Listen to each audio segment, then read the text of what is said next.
Yeah, it was really tough. You Kenny just can't said do Phoenix before the All-Star break. Kenny Caraway coming up here in a second for the handoff. That's a great fit today, man. Really good fit by you. That's really, really strong. Your mic's not on. There we go. Yeah, get on the mic. There you go. There you go. I'm just trying to, it's that weird second spring here. Mm-hmm. Mm-hmm. It's not freezing. It's still chilly. You can't walk around with like short sleeves all the time. Yeah. I'm just trying to make it. I'm really just trying to make it. Just trying to survive the weather change. Day by day. Day by day. Are you going to go courtside Kenny and get on the denim cam? No, I'm not. That'd be huge. I wish I was. You didn't text me back. What did you? Are you going at all this week? Oh, my bad. Text James right now. The plan is I got to check with the boss, but the plan is Friday. Wanted to go Tuesday and Friday, but Thursday we've got your watch party. Of course. And then Friday I presented by Michelob Ultra. So for me to be like, yo, I ain't gonna be here Superior Light Beer this week, that'd be pushing my luck. So yeah. I'm pushing for Thursday and Friday. I kind of got that. With the boss though first. I got to make sure my vacation time is I got enough. Yeah, no, you got to get that approved for sure. The boss will say no. That's you smart. Don't have enough time. I know. You don't have enough sick leave. Man. Kenny Caraway in the building.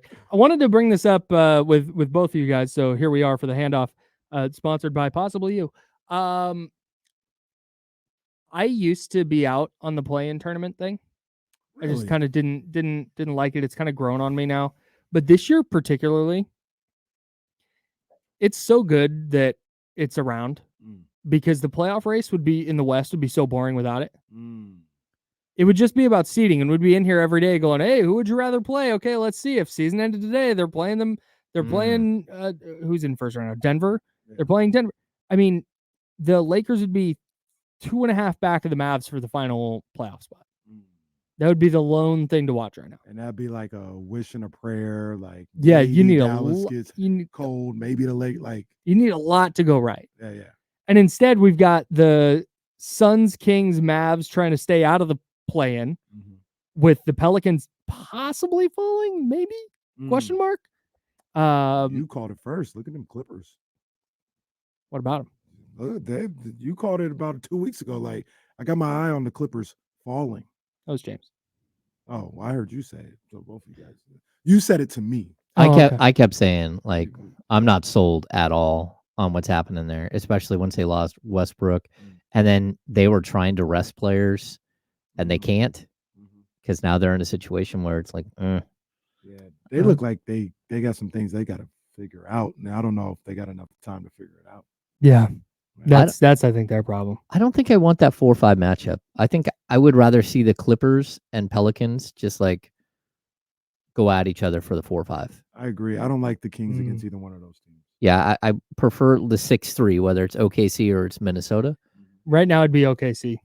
If the Kings finish 7th and win the number 7 seed in the play-in, they'd play OKC. As things shake out right now. But if they're the 6, you'd play Minnesota. You'd get Minnesota if things shake out right now. Yeah. Shout out to Minnesota hanging around the top of the West, by the way. Yeah. I mean, Ant-Man's that dude. I'm in, dude. I'm a full Ant-Man stan now. Yeah, that's my boy. Ant-Man is on the list of jerseys I got to get. All right. I mean, you want to get matching ones? Sure. All right. I mean, well, you get the like the. I want to get the one with the mountains on it. No. Well, you get whatever the one is that is their traditional one right now, because that's trash. I'll get the throwback one, like the old KG joint that they wear. Okay, no, you can do that, and I'm gonna get their like city edition one that's got the mountains on it. Okay. All right. Well, cool. You can have the KG edition one. I don't care. My man. All right. Look at that. All right. But James is buying those for us. Shout out James. My man. Shout out James. I have no idea what's happening. To your original point, I love the play. There's so many facets of the play.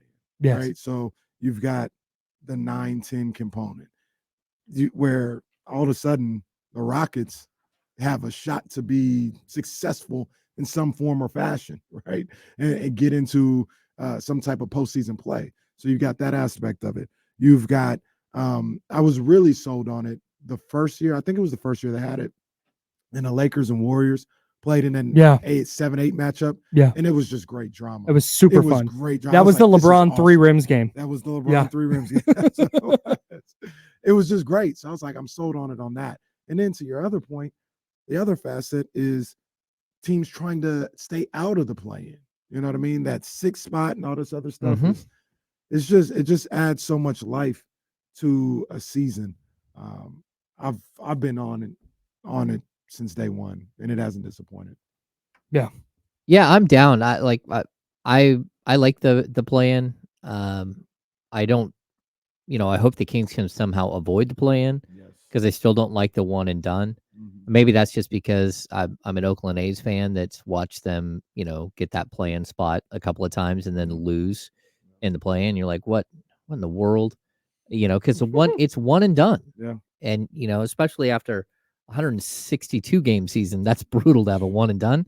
Right. But for the Kings, at least, where they sit right now, they'd probably it would take 2 games no matter what. And there's a good chance that you're going to have home court advantage in those games. Mhm. So it really does come down to, I think, like the games against Dallas this week, the Tuesday and Friday against Dallas, that will mean almost everything for this team. Mm. Yeah, I've always liked the games. Mhm. I've always been like, oh, okay, this is cool, this is fun. But I just kind of like, man, 10 teams have a shot. Like but this year in particular, Mm. it just really I don't know if it's because I'm dialed in with the Kings and this has just been such a fun kind of side aspect of the season, or if it's because all of a sudden you have the Rockets a game back of the Warriors, where now all of a sudden that's interesting. Like the 10-11 is an interesting thing now instead of just, okay, those teams are all out of it. Absolutely. This is boring now. Yeah, absolutely. Yeah. And then we'll probably get that same scenario again that we had the first year with there's a level of drama like we watch and I don't think anybody thinks that the Lakers or Warriors are like that good right now, but it's still LeBron and Steph. No doubt. One of them won't be in the playoffs Yeah. if they play each other in that playing game. And that's the high drama. We locked in for that. So Yeah. and then they'd have to win again just to get into the playoffs. Exactly. Man. Exactly. The one missing component is these things seem a little exclusive to the West. The East doesn't have this same type of drama for whatever reason. Like the standings are there, but nobody really cares about the teams. The Nets are 5.5 back of the 10 seed Hawks right now. The Hawks are 31-39 and comfortably a play-in team. And who really cares about 9 and 10 there? See, you're right. The only reason everyone cares is because it's the Warriors and Lakers. Yeah, if this was the Rockets and Jazz, I don't think anybody would give a dang. A couple of years ago, we had Pelicans and Spurs. And I remember the people in New Orleans were really hyped for that. Mhm. The 9-10 was in New Orleans, and they were turned up. New Orleans, sneaky good crowd, dude. No, when they get invested. Yeah, when they're invested, right. It's just a good place. We do have a cryptic message from Brandon Ayuk on Instagram. Oh, what'd he say? I don't think it's really all that cryptic. It's a $sign followed by a head that talking. Uh-huh. So money talks, and then there appears to be a bull, and then what might be a poo emoji, and then a guy walking. So money. This talks, is we've reached GS walks. Oh, nice. I don't think that's cryptic. I think it's just. I also don't think it's news, Brandon. Like, yes, we know you want money. Yeah. Like, no, dude, we're gonna go through this whole thing. It's gonna delete everything from his IG at some point. We're gonna get more. His brother's gonna come out asking for trades. He'll demand a trade at some point. Like, mark my words, Brandon Ayuk's gonna demand a trade at some point. The crazy thing about the scrub your team from your social media is it has 100% rate of you staying with that team. It's never once. Never once. Stayed, and it's so much work, dude. It is so much work to go, okay, I gotta go delete this. We got too much time on our hands. Like, we all know what the deal is at this point, man. You don't need to go on social. Just if you're gonna post on social, just be like, pay me. Great. Thanks. We got it. Yeah, they're gonna pay you. And I love the idea that the Niners are like, hey, we're not gonna have to pay Brandon. He put what on Instagram? He did what? No, he did not. Oh my God. Get in here. Get Parag in here now. There's a bull with a poop? and a poop. What? This is serious now. Sign him now. All right, we got to go. D-Lo and KC coming up next. They're rocking with you until 4 o'clock right here on ESPN 1320, Sacramento's Sports.